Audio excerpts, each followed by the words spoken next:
In 24 hours, I'm getting in my car, getting to the airport, going on a plane, going to Japan for the Japan Mobility Show. And last night when I was laying in bed, these images for the concepts coming out while I'm over there have just broke.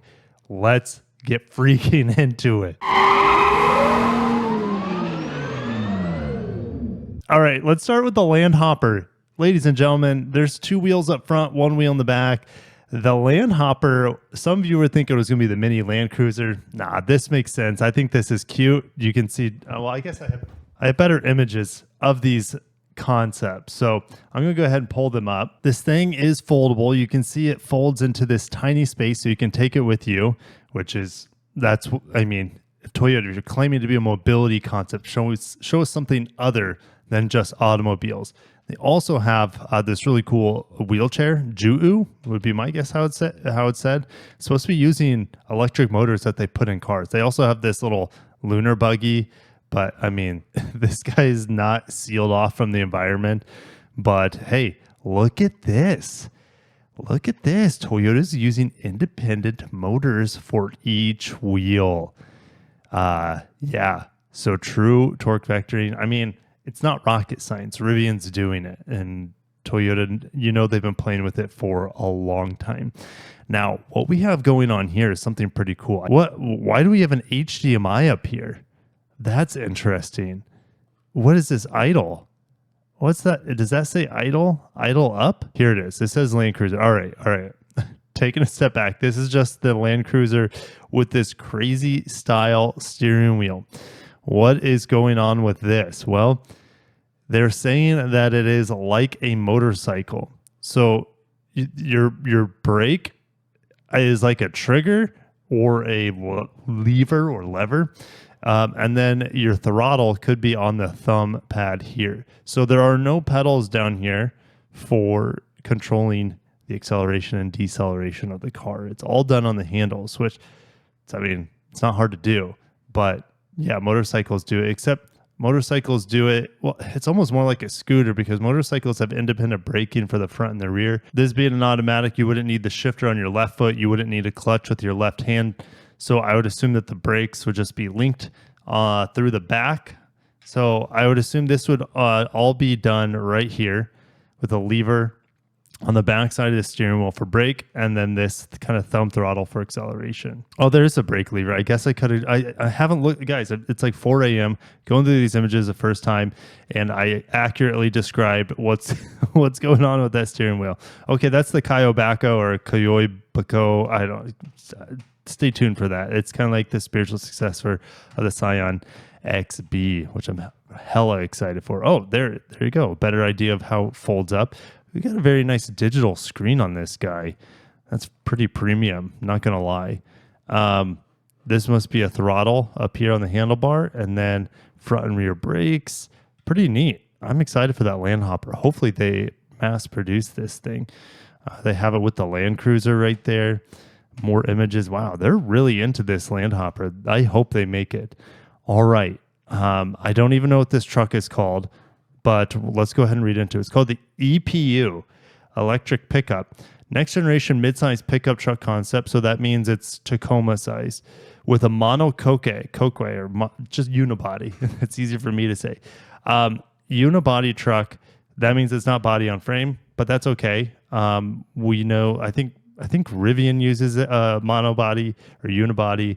GM will be using unibody for the pickup trucks, but Tesla will be using unibody for their Cybertruck. Ford is the only one right now with the F-150 Lightning that uses body on frame, to my knowledge. Stylish BEV at just over 5 meters long, so that's 15 feet. How long is a Tacoma? 212 inches divided by 12, 17 feet. So it's more compact than the most compact Tacoma.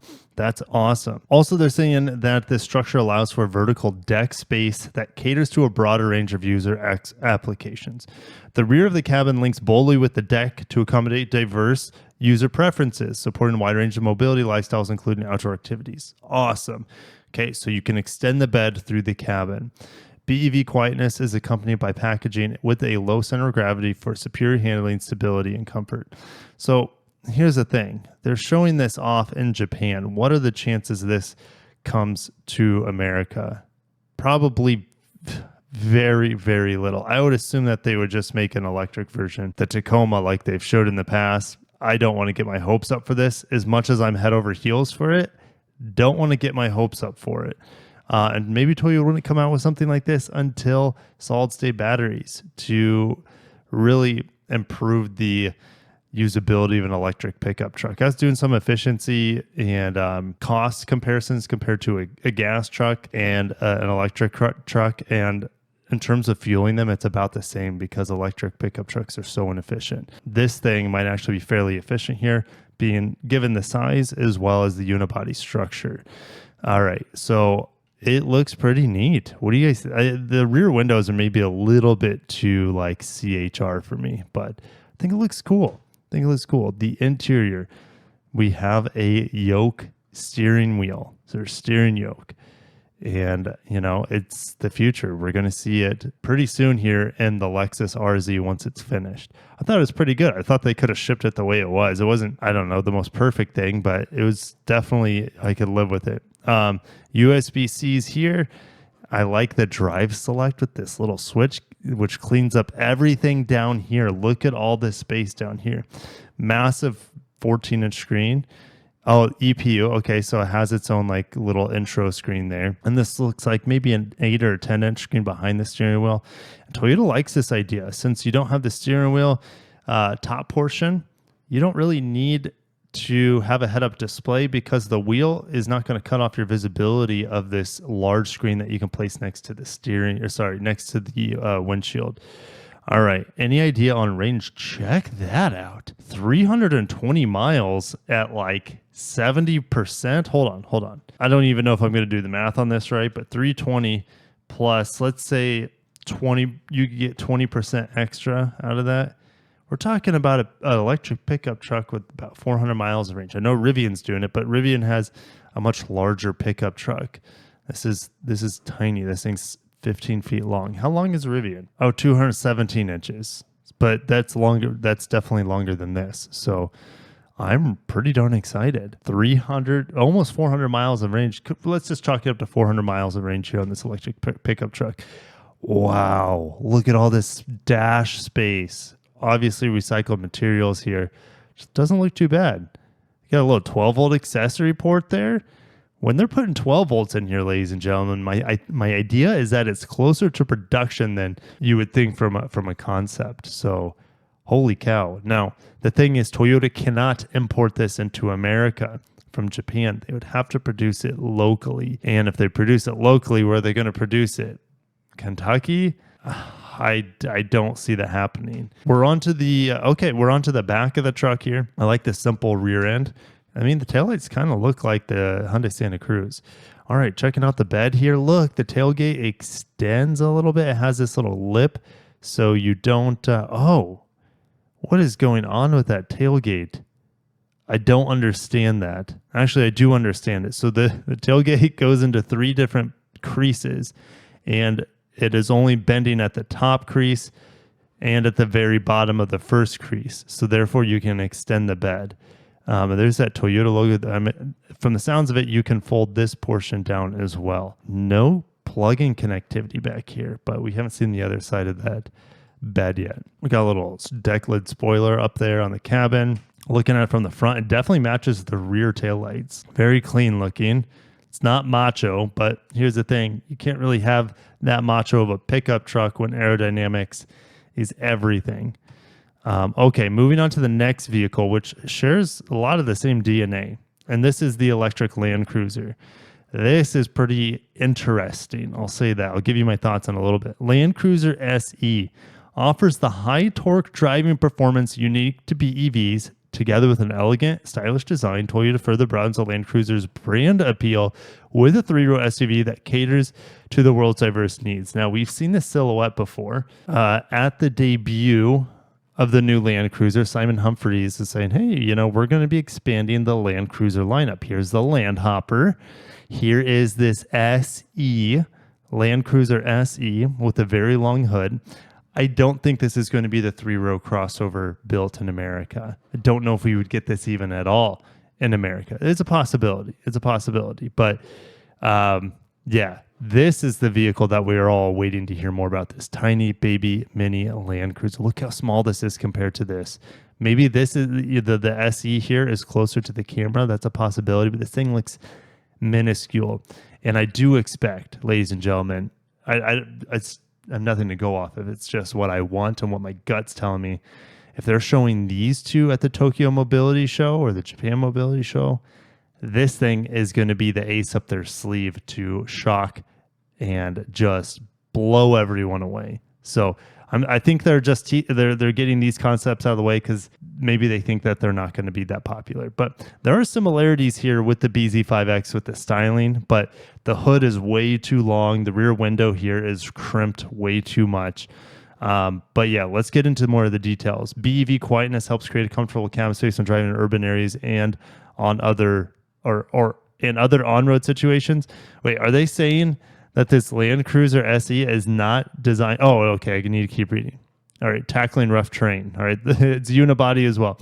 So the Landcruiser, aka the LX600 here in North America, the 300 series, that thing off-roads in utter silence without electrification.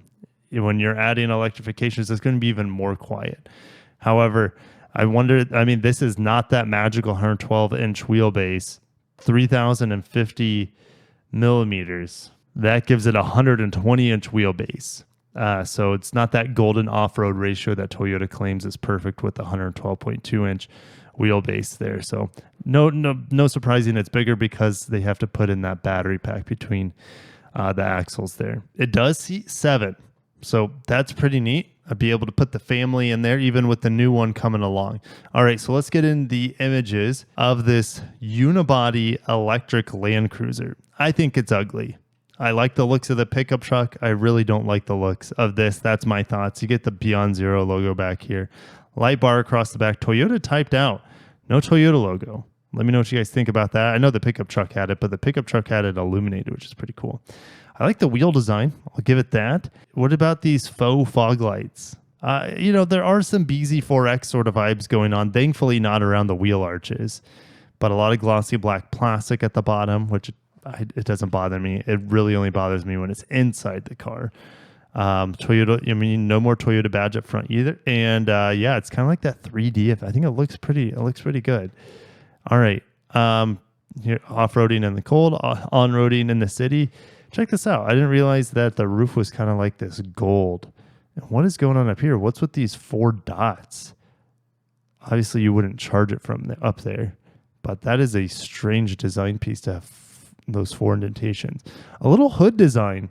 Oh, speaking of hood design, we got a Lexus teaser as well that we'll go to after this. I mean, the hood design is making me think like Range Rover Sport a little bit. So maybe that's what they're going, or maybe they're actually attacking Range Rover here.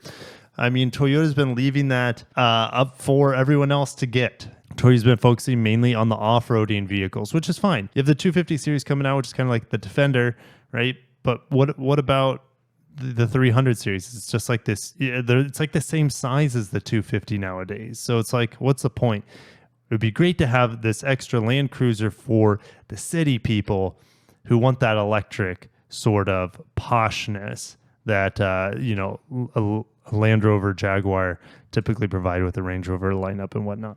All right, all-terrain adaptive laser headlights. Holy cow! Are we going to see next-gen headlights pretty soon, guys? I didn't even think about that. Like, this is pretty neat. That's not even mentioned in the small write-up, these laser headlights. I don't know where the rear handle is here. We have a front handle, but they forgot to put in a rear handle. I don't know. Okay, and don't forget, we're going to have the FTSE. So, interesting, the Landcruiser SE is also... Okay, so maybe it just means sport. Future Toyota Sport Electric and the Landcruiser Sport Electric. That'd be my guess is what SE means. But we also have this guy, which is the 3E, FT3E. Strange naming for these vehicles, but yeah, I'm pretty excited. Interesting that they still have these kind of under wraps. But yeah, this guy and the pickup truck are uncovered now. That was totally out of left field. We got no teaser. Well, we got no teaser for this pickup truck, but we had a teaser for that Landcruiser SE model. All right, I said I'd give you a Lexus teaser because I think we're done here, which is pretty cool. Let me know what you're excited for on this list of concept ideas, vehicles, mobility devices. All right, I want to get back to that Lexus teaser, guys, because this is pretty neat. Was on Twitter, thanks to one of my followers. Thank you for sending this to me because it was only on the Japanese Twitter page. So we have another look at the side profile of the flagship. I don't know what they're going to call it. Well, actually, they have 4 names, right? They have LFZC, LFZL, LFZV, and LFZA. Okay, so I think what we're seeing here is the LFZL. That's the flagship one. It's this guy. And then we also have our first look or glimpse at the LFZC is what I'm expecting. All right, so let's get that out of the way. Let's pull this back up. So the LFZL, this long wheelbase luxury concept down here at the bottom, this is going to be on the new platform. It's going to be incredible. New software on the inside. So all new technology for this guy and probably for this guy as well. Now, these crowds are not real. They're fabricated. So it's just kind of like a little Photoshop trick because what they're taking a picture of here, actually, the car actually might be in this photo, but this image and this phone are exactly the same like thumbnail. That looks kind of creepy, but it's just fake. So that's what they're just using people to cover up the design of these cars. But this is the first time we've seen LFZC. That's what I'm calling this guy up top. We have digital side mirrors. This to me looks like a fully electric replacement for the Lexus UX, which we would get in America. All right, so we have these high rear tail lights, like how the UX's rear tail lights curve up. And why is it called LFZC? Well, it's on the C, similar to the C platform or the compact platform, or you could say the C segment in Europe and other markets. But I like how, look at the hips, guys. This is very Lexus LC500, how the hips go really, really wide. And I think we'll see that on the LFZL too. Remember, we have the LFZV, which I think is going to be an electric van. We also have the LFZA, which I think is going to be even smaller than this. So where is the Lexus IS battery electric is the question. Hopefully we see it. We might not. And if that's the case, I'm going to be destroyed inside because I thought the LFZC was going to be like the Lexus IS, but I guess not. Maybe it's probably this thing. All right. Other thing you can notice here, well, the cabin looks pretty small, very aggressive raking on the front and kind of a boxy end to the cabin on the back. The hood looks insane. Look at this divot that goes inside. Don't know if that's for performance, it has to be for aerodynamics, right? But yeah, this hood is super, super aggressive. You also get a glimpse of the daytime running light, the aggressive Lexus L motif daytime running light right there. Very big, very aggressive. And since it has such a short hood, maybe this is the LFZA. It's a possibility. Maybe this is something as small as like what the Yaris. Yaris is not A segment, that's B segment. So just because it says A doesn't mean that it's A segment. I don't know what to think. I could be wrong about all of this. These two vehicles are 100% going to be at the Tokyo Mobility Show, Japan Mobility Show. And I will be bringing them to you guys, trying to get hands-on coverage, fighting through the masses. There's going to be thousands of journalists there. It's going to be absolutely insane. So many Toyota Lexus concepts, but you're also going to have Mazda, Honda, Nissan, etc., Subaru. I could keep going. So guys, I got to shut it down. I got to get this video edited. I got car reviews today to do because I'm leaving tomorrow morning. There's so much I got to do. We're having company over. I got to get the ball going. So I got to cut the video off. Thank you for watching. Have a great day and peace.